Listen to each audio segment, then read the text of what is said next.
اللہ قرآن کے علاوہ ہمیں کہیں بھی نہیں ملتا. وہ کسی آسمانی کتاب میں, کسی مذہبی کتاب میں ہمیں ملتا ہی نہیں ہے. جو والا ملتا ہے وہ اللہ لگتا نہیں ہے دیکھنے سے, سننے سے. آپ دوسرے مذہبوں کی کتابیں پڑھیں نا, جس کو وہ کہتے ہیں گاڈ کا کلام ہے, وہ جب آپ کلام پڑھو گے تو آپ کو لگے گا یہ گاڈ کا نہیں ہو سکتا. وہ کلام سے وہ اللہ لگتا ہی نہیں ہے, خدا لگتا ہی نہیں ہے جس کا وہ کلام ہے. ابے بھائی کوئی 18ویں 19ویں گریڈ کا آفیسر ہو, وہ کوئی اس کی کوئی اسپیچ آئے یوٹیوب پہ, کوئی آپ کو لنک بھیجے, یار اس کی تقریر سنو بڑی زبردست ہے, یہ 20ویں گریڈ کا آفیسر ہے, آپ تقریر سن کے بولو یار یہ تو گولے گنڈے کی باتیں کر رہا ہے, اور یہ گٹکے بنانے کے طریقے بتا رہا ہے, اور یہ چرس کیسے پینی ہے یہ بتا رہا ہے, تو آپ کیا کہو گے؟ یار یہ مجھے لگتا نہیں ہے باتوں سے کہ یہ 18ویں گریڈ کا آفیسر ہوگا, یہ لگتا ہی نہیں ہے. قرآن کے علاوہ جن کتابوں نے یہ دعویٰ کیا, سوائے تورات اور انجیل کے, جن لوگوں نے دعویٰ کیا کہ ہم خدائی قوانین تمہیں بتا رہے ہیں, ہم نے جب ان کی کتابیں پڑھی تو پڑھنے کے بعد یہ لگتا نہیں ہے کہ یہ خدا کا کلام ہو سکتا ہے, یہ لگتا ہی نہیں ہے. ان کا سب سے بڑا فالٹ یہ ہے کہ اس میں خدا کے علاوہ کسی اور کی عبادت سکھائی جا رہی ہوتی ہے. دنیا میں کوئی بھی غیرت مند شخص یہ برداشت نہیں کرتا, کوئی باپ برداشت نہیں کرتا کہ میں اپنی اولاد کو کسی اور باپ کے طور پہ انٹروڈکشن کرواؤں. میں کوئی برداشت کر لے گا باپ؟ یہ بتاؤ نا بھائی. کوئی شوہر برداشت کر لے گا کہ میں اپنی بیوی کو اپنے انٹروڈکشن کرواؤں اپنے دوست کا ایسے کرواؤں کہ اس کو شوہر وہ لگنے لگے؟ ہے بھائی, کبھی بھی نہیں ہوگا. تو خدا ایسا اپنا تعارف کروائے گا کہ لوگ عبادت میں بتوں کے سامنے جھکنا شروع کر دیں, ان سے مانگنا شروع کر دیں؟ یہ تو بتوں کی کتاب ہو سکتی ہے, یہ خدائی کتابیں نہیں ہو سکتی. آج اللہ نے اسلام کو سمجھنا اتنا آسان کر دیا ہے نا, اتنا آسان. اسلام کی حقانیت کو سمجھنا جتنا آج آسان ہے شاید اس سے پہلے کبھی بھی نہیں تھا. کمپیئر کر لیں آپ, جو اسلام کے مقابلے میں تحریکیں ہیں, دعوتیں ہیں, نظریات ہیں, اس کو اور اسلام کو مقابلے میں لا کے رکھیں گے, 2 اور 2 4 کی طرح سمجھ میں آئے گا کہ اسلام کے سوا کوئی دین فطرت نہیں ہے, کوئی برحق مذہب نہیں ہے. جب چیزوں کو کمپیئر کیا جاتا ہے نا دوسرے سے, پھر حقیقت کھلتی ہے. دیکھو ایک مثال دیتا ہوں میں. آپ کسی کے بارے میں یہ فیصلہ کرنا چاہتے ہیں کہ یہ سخی ہے یا کنجوس, تو کنجوس کی کوئی اسپیسیفک ڈیفینیشن ہے؟ کوئی کسی کتاب میں پڑھی آپ نے؟ کوئی اسپیسیفک ڈیفینیشن نہیں ہے, نہ سخی کی. اس میں سخاوت, سخی کو پہچانا جاتا ہے کنجوسوں کو دیکھ کے کہ یار اس قوم میں یہ لوگ اتنا خرچ کرتے ہیں لیکن ان میں یہ والا آدمی اس سے ڈبل خرچ کر رہا ہے. تو جب کمپیئر کریں گے تو آپ کو پتا چلے گا یہ سخی ہے اور یہ کنجوس ہے. تو اسلام کی جو تعلیمات ہیں, اسلام کے جو نظریات ہیں, اسلام نے جو دعوے کیے ہیں, ان دعووں کو, ان نظریات کو, ان تھیوریز کو آپ جب کمپیئر کریں گے دوسرے مذہبوں کے ساتھ یا ان لوگوں کے ساتھ جو لا مذہب ہیں, جو مذہب کو سرے سے مانتے ہی نہیں ہے, جب آپ کمپیئر کریں گے نا, آپ بولیں گے بھائی اسلام کے علاوہ ہمارے پاس سیدھے راستے پر چلنے کا, اسلام کے علاوہ کوئی آپشن ہے ہی نہیں, ہے ہی نہیں کوئی آپشن. چھوڑا ہی نہیں اللہ تعالیٰ نے, کسی کو پنپنے ہی نہیں دیا. تو پہلے یہ عقیدہ بنائیں کہ ہمیں کسی نے پیدا کیا ہے, وہ پیدا کرنے والا اللہ ہے. کیوں؟ اس کی دلیل کہ اس رابطہ بندوں کے ساتھ کس کا ہے؟ اللہ کے علاوہ کسی کا رابطہ ہی نہیں ہے. ہم اس اللہ کو مانتے ہیں جس نے آدم علیہ السلام کو بھیجا, جس نے ابراہیم علیہ السلام کو بھیجا, جس نے موسیٰ علیہ السلام کو بھیجا, جس نے پوری سورہ یوسف نازل کر دی اور یوسف علیہ السلام کے واقعات سنائے, جس نے شعیب علیہ السلام کے واقعات سنائے, جس نے صالح علیہ السلام کے, ہود علیہ السلام کے, لوط علیہ السلام کے, اسحاق علیہ السلام کے, پورے کہ میں نے اپنے نمائندے دنیا میں بھیجے ہیں اپنے بندوں کو اپنا پیغام پہنچانے کے لیے. ایک نمائندہ نہیں, ہزاروں لاکھوں نمائندے اس نے بھیجے, جن کی ہسٹریاں, جن کی تاریخیں آج محفوظ ہیں. پوری دنیا میں جائیں آپ کو ان کی تاریخیں ملیں گی. میں جب ابھی اٹلی سے ہو کر آیا ہوں, عیسائیوں کا ملک ہے لیکن میرے دل میں اسلام کی محبت بڑھ گئی. کیوں؟ دیکھو جب آپ ہسٹری پڑھتے ہیں نا تو آپ کو 3 بڑی بڑی حکومتیں دنیا میں نظر آتی ہیں جنہوں نے پوری دنیا میں راج کیا ہے. ماضی کی طرف جائیں گے تو آپ کو یہودی ملیں گے, ان کی بہت بڑی خلافت تھی. ہسٹری بھی یہ بتاتی ہے, قرآن بھی یہ بتاتا ہے, انجیل بھی یہ بتاتی ہے, تورات بھی یہ بتاتا ہے. تبھی تو یہودی اسرائیل کے پیچھے لگے ہوئے ہیں نا, اسرائیل میں, تاکہ ہمارا ماضی واپس لوٹ آئے. بہت بڑے خطے پر کس کی حکومت تھی؟ یہودیوں کی. اس پر سب متفق ہیں, گریٹ امپائر یہودی تھے. آپ بتاؤ, یہودی کے بعد عیسائی آئے, اتنی بڑی خلافت یہودیوں کی دنیا کے اکثر آباد حصے پر, اللہ نے وہ یہودیوں سے چھین کے کس کو دے دی؟ عیسائیوں کو. اگر یہ قوم پرستی کی جنگ ہوتی نا تو چھوٹے چھوٹے ملکوں نے وجود میں آنا تھا, اتنی بڑی خلافت اور ریاست نے وجود میں نہیں آنا تھا. اس کا مطلب کیا کہ یہودیوں کی جو اتنی بڑی حکومت دنیا میں قائم ہوئی, قومیت کے نعرے پہ نہیں ہوئی, ایک نظریے کے نعرے پہ ہوئی.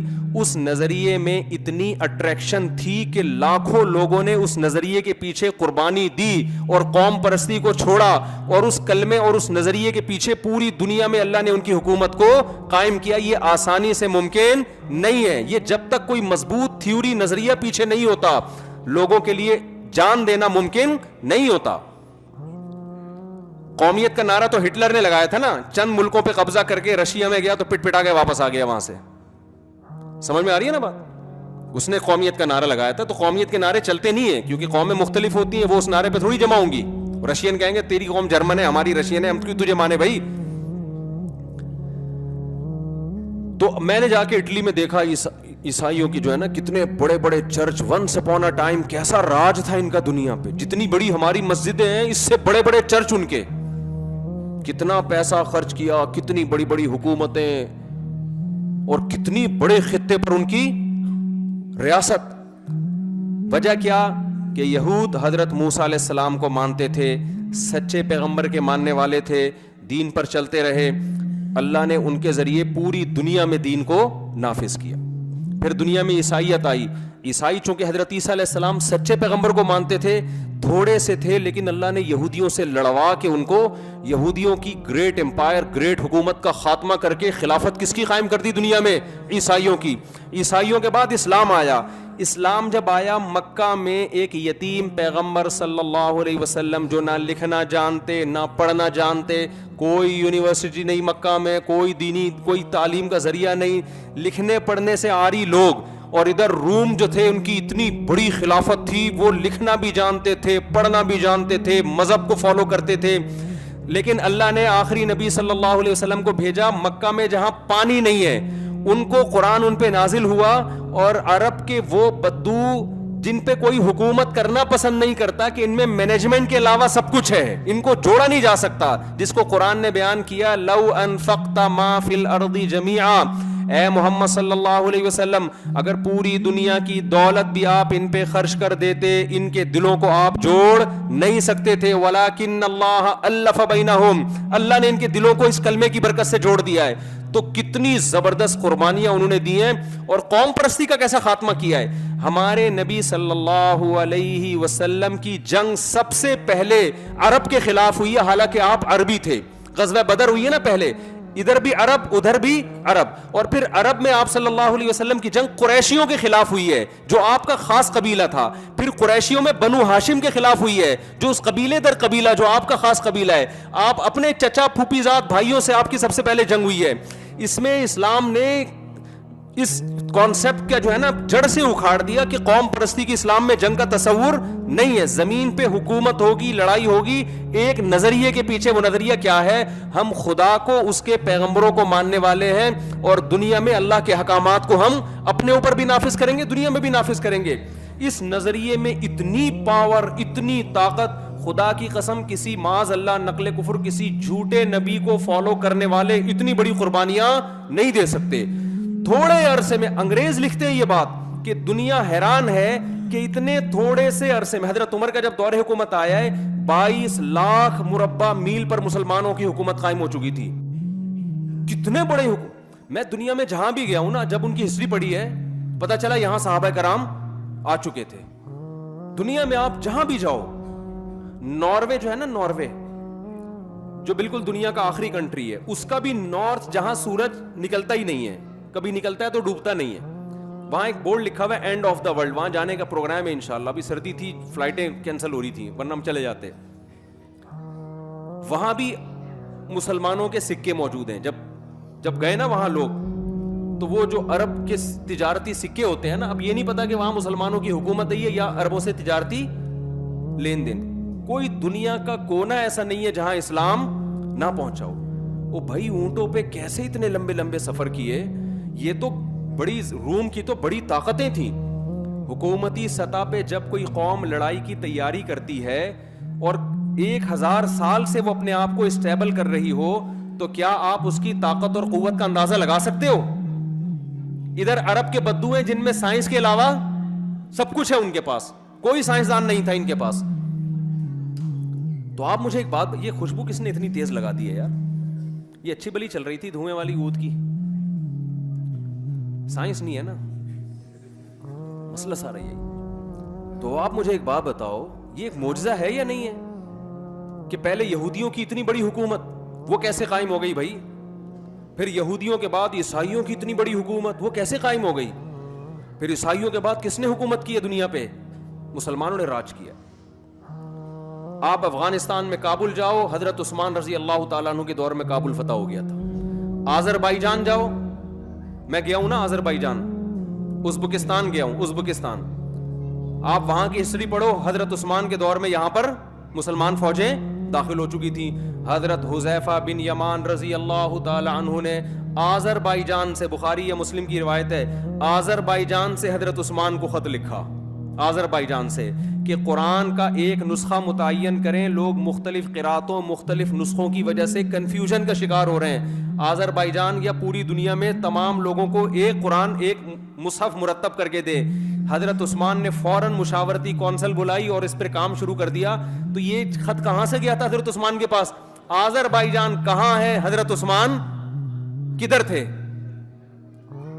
ترکی میں آپ جاؤ، کتنا دور ہے ترکی بھائی عرب سے. آپ کو وہ جو دیوار ہے نا جو 1000 سال سے کوئی گرا نہیں سکا تھا، اس دیوار کے قریب حضرت ابو ایوب انصاری رضی اللہ تعالیٰ عنہ کی قبر نظر آئے گی. آپ نہیں آ رہا سمجھ؟ میرا خیال ہے نہیں آ رہا.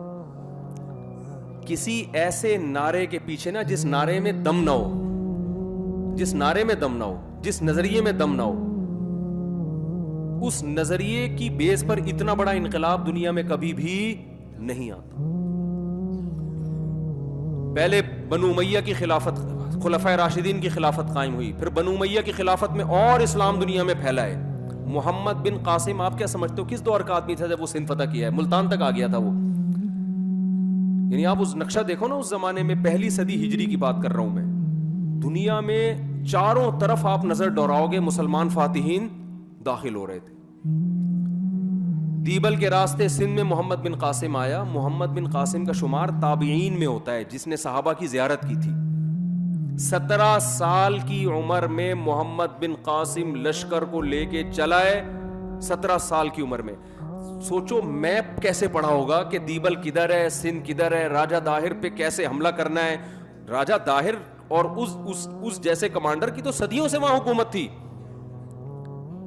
کون سی ٹیکنالوجی ان کے پاس آئی، کون سا میپ انہوں نے استعمال کیا کہ اس راستے سے ہم سفر کرتے کرتے سمندر پہ اتریں گے، سمندر کے راستے دیبل میں داخل ہو کے راجہ داہر کی فوجوں سے ہم لڑیں گے، لڑنے کے بعد فتح ہوگی تو سندھ سے آگے فتح کرتے کرتے ملتان شریف جا کے پہنچیں گے ہم. ملتان میں جب راجہ یہ محمد بن قاسم پہنچا تو پھر خلافت تبدیل ہو گئی تھی، بغاوت ہوئی تھی تو کمانڈر چینج ہو گیا، اس نے بلا لیا محمد بن قاسم کو. تو آپ مجھے بتاؤ یہ پٹھان مہاجر پنجابی کے نعرے کی بیس پر یہ سب کچھ ہو سکتا ہے؟ اگر محمد بن قاسم کہتا ہے میں عربی ہوں اور بنو امیہ کا ہوں تو بنو امیہ کی خلافت میں نے قائم کرنی ہے، تو امیہ خاندان کے چند لوگ اس کے ساتھ ہو جاتے، باقی سارے کیا کر جاتے؟ بولو نا. وہ کہہ رہے ہیں ان کی جنگیں ہمارا مسئلہ تھوڑی ہے. تو دنیا میں 1920 میں ترکی خلافت کا خاتمہ ہوا ہے. میں بھی جب وہاں گیا نا اٹلی میں، پیرس میں، تو پیرس میں ہم نے مسلمانوں کی توپیں دیکھی. ٹھیک ہے نا، جو الجزائر میں لڑائی ہوئی تھی نا، ابے بھائی فرانس کی لڑائی ہوئی تھی الجزائر سے, یہ زیادہ پرانا قصہ نہیں ہے, تو الجزائر سے انہوں نے توپیں پکڑی تھیں. اس وقت ہم توپیں غیر مسلموں سے ادھار نہیں لیتے تھے. اب تو ہم پٹاخہ بھی لینا ہونا تو چائنا سے لے رہے ہوتے ہیں. شب برات میں پھاڑنے کے لیے پٹاخے کہاں سے آ رہے ہیں؟ وہ پٹاخہ بھی شب برات میں ہم خود نہیں بنا رہے. یہ تو اب زوال ہے نا, یہ 100 سال پہلے نہیں تھا. توپیں ہماری اپنی تھیں, بم ہمارے اپنے تھے, سائنسدان ہمارے اپنے تھے. اللہ نے ایسا عروج دیا مسلمانوں کو کہ سائنٹسٹ بھی ہمارے. انگریزوں نے اپنی کتابوں میں یہ بات لکھی ہے کہ 400 سال تک ہمارے سائنسدانوں کی کتابیں گوروں کی یونیورسٹیوں میں پڑھائی گئی ہیں. 400 سال تک, 2-4 دن کی بات نہیں ہے. ہماری یونیورسٹیوں میں گورے پڑھنے کے لیے آیا کرتے تھے, ہماری یونیورسٹی میں پڑھنے کے لیے آیا کرتے تھے. سلطان محمد فاتح نے جب استنبول فتح کیا نا, قسطنطینیہ جو استنبول ہے ترکی کا, کیونکہ یہاں یہ دو حکومتیں تھیں نا عیسائیوں کی, 2 فرقوں میں, بڑے فرقے 2 تھے, آرتھوڈاکس اور ایک کیتھولک. تو کیتھولک کی جو خلافت تھی وہ اٹلی میں تھی, اور یہ جو تھے آرتھوڈاکس جو تھے ان کی خلافت تھی یہاں ترکی میں. تو دونوں ان کے گریٹ امپائر سمجھے جاتے تھے. یہ نبی صلی اللہ علیہ وسلم نے فرمایا, کتنا بڑا ویژن نبی صلی اللہ علیہ وسلم کا, مکہ میں پیدا ہوئے ہیں جہاں کھانے پینے کا انتظام نہیں ہے. غربت کا یہ عالم ہے کہ عرب اپنے بچوں کو غربت کے خوف سے قتل کر دیا کرتے تھے کہ کھلائیں گے کہاں سے ہم ان کو. لکھنے پڑھنے کا رواج آپ کو بولنا پڑے گا نہیں ہے, نہ لکھنا جانتے نہ پڑھنا جانتے. تجارتیں بھی باہر سے ہو رہی ہیں تو کھانے کو ملتا تھا, شام بام سفر کرنے جاتے تھے تو کچھ آ جاتا تھا گھر میں راشن. فاقوں والی زندگی. او مسکینا ذا متربہ, قرآن جن غریبوں کا ذکر کرتا ہے نا مکہ کے, جن کو کھلانے کی ترغیب دے رہا ہے, میں جب یہ آیتیں پڑھتا ہوں ہم کہتے ہیں اس قسم کے غریب آج کل مارکیٹ میں کیا ہیں, شارٹ ہیں. اللہ کہتے ہیں اس مسکین کو کھلاؤ, ذا متربہ, جس کو بھوک نے اس کے پیٹ کو مٹی سے ملا دیا ہو. آج کوئی فقیر مانگنے کے لیے آتا ہے, توند نکلی ہوئی ہوتی ہے اس کی, توند نکلی ہوئی ہوتی. آپ اس کو دال چاول کھلاؤ کھائے گا ہی نہیں. وہ فقیروں کے اسٹائل چینج ہو گئے ہیں. اور یورپ کے ہم نے فقیر دیکھے, وہ تو ایسے آدمی کا دل کرتا ہے بھائی تو کھڑا ہو جا, ہمیں یہاں بٹھا دے. وہاں تو اور عجیب اسٹائل کے فقیر ہے, بھائی باجے لے کے بیٹھا ہے گانا گا رہا ہے. اور میں نے دیکھا ایک فقیر جو ہے نا اس کے آگے نمبر لکھا ہوا ہے. میں نے کہا شاید یہ پتہ نہیں کس چیز کا نمبر ہے. انہوں نے کہا یہ اس کا بینک اکاؤنٹ نمبر ہے. بھیک اکاؤنٹ میں ڈالیں بھائی آپ. میں نے کہا یار ان کا اسٹائل ہی چینج ہے. وہ غریب آدمی آیا نا, ایک کسی نے کہا کہ یار وہ کل آنا. اس نے کہا ایک 5 روپے دے دو. اس نے کہا کل آنا. اس نے کہا اس کل کے چکر میں نا اس علاقے میں لاکھوں روپے میرا پھنسا ہوا ہے. یہاں پہ کل کے چکر میں اس علاقے میں میرا لاکھوں روپے پھنسا ہوا ہے. مس کالیں بھی چل رہی ہیں. غریب آیا, کہنے لگا جی خاتون سے کچھ کھانا وانا ہے. اس نے کہا یہ تیار نہیں ہوا. کہہ رہا ٹھیک ہے جب تیار ہو جائے مس کال دے دیے گا. تو یہ غریبوں کے اسٹائل چل رہے ہیں. عرب کے غریب واقعی غریب تھے. آج بھی ایسے غریب بھی ہیں, میں یہ نہیں کہہ رہا, لیکن میجورٹی جو ہمیں نظر آ رہی ہے نا وہ اس ٹائپ کے نہیں ہیں. وہ گھننے بنے ہوئے ہوتے ہیں. تو اتنی غربت, جب اتنی غربت ہوتی ہے تو انسان کے بڑے بڑے ویژن ہو سکتے ہیں. بولو نا, کوئی بڑا سوچتا ہے. وہ غریب آدمی کیا سوچے گا, یار میرا پیٹ بھر جائے, مجھے کہیں سے. بہت ہی غربت ہوگی تو چپل چرانے کی سوچے گا, یار بس مسجد کے چپل چراؤں, کوئی انتظام ہو جائے میرے لیے. اتنی غربت والے ماحول میں محمد صلی اللہ علیہ وسلم پیدا ہو رہے ہیں. ایسی قوموں کی آپس میں جنگیں تہذیب نہیں ہے. جنگیں ایسی کہ ان پر کوئی حکومت کرنا پسند, بڑی بڑی حکومتیں تھیں اڑوس پڑوس میں, عیسائیوں کی, یہودیوں کی, لیکن یہاں کوئی نہیں آنا چاہتا تھا. یار یہ قحط زدہ علاقہ ہے, ریگستان ہے, گھاس کا تن کا اگتا نہیں. آپ کبھی جہاز میں سفر کریں مکہ تو دیکھیں نیچے ریگستان ہی ریگستان. یار ادھر کیا کرنا ہے ہم نے حکومت کر کے, ملے گا کیا یہاں سے. یہ تو تیل اب دریافت ہوا ہے نا, اس وقت تھوڑی دریافت ہوا تھا. لیکن محمد صلی اللہ علیہ وسلم جو یتیم ہے, آپ کی پیدائش سے پہلے آپ کے والد کا انتقال ہو گیا, 6 سال کی عمر میں والدہ کا انتقال ہو گیا. ویژن کیا ہے, ویژن. آپ خوشخبری سنا رہے ہیں کہ میری امت کا وہ گروہ جو استنبول پہ حملہ کرے گا, نعم الجیش جیش یغزو القسطنطینیہ, کیا بہترین لشکر ہوگا جو قسطنطینیہ فتح کرے گا.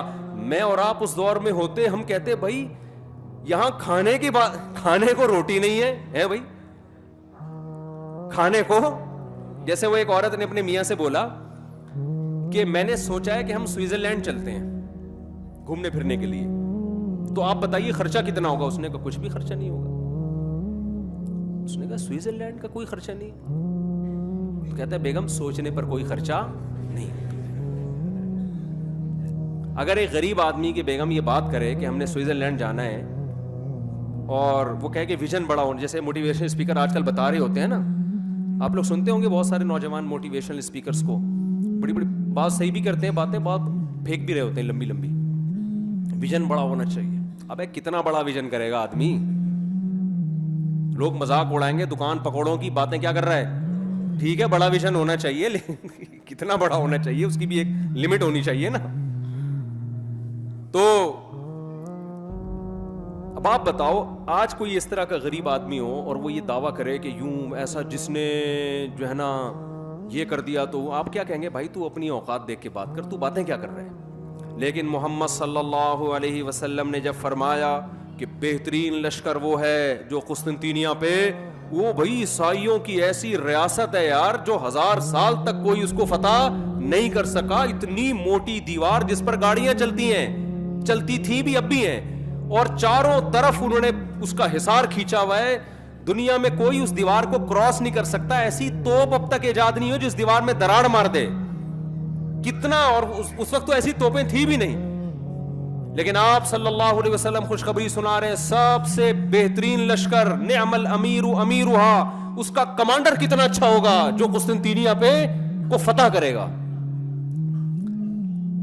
یہ ویژن جو ہے نا, یہ اس کی علامت ہے کہ آپ صلی اللہ علیہ وسلم برحق نبی تھے. جب انسان کا کانسیپٹ مضبوط ہوتا ہے نا, بہت 2 اور 2 4 کی طرح اس کو پتا ہو کہ میں صحیح ہوں, اس پہ یہ باتیں سوٹ کرتی ہیں. جو اب جس کو اپنے برحق ہونے کا 100% یقین نہیں ہوتا, وہ ایسی باتیں کر کے قوم میں اپنا مذاق اڑوانا نہیں چاہتا. جب صحابہ نے نبی صلی اللہ علیہ وسلم سے یہ خوشخبری سنی ہے, تو اسی وقت سے نبی کے دنیا سے جانے کے بعد صحابہ نے تیاریاں شروع کر دی کہ یہ فضیلت کس کے حصے میں آئے, ہمارے حصے میں. اسی وجہ سے حضرت ابو ایوب انصاری رضی اللہ تعالیٰ عنہ ترکی گئے اس لڑائی میں شرکت کے لیے. 90 سال کی عمر میں آپ کا وہاں انتقال ہوا ہے. اتنے بڑھاپے میں جا رہے ہیں جہاد کرنے کے لیے, یہ فضیلت حاصل ہو جائے.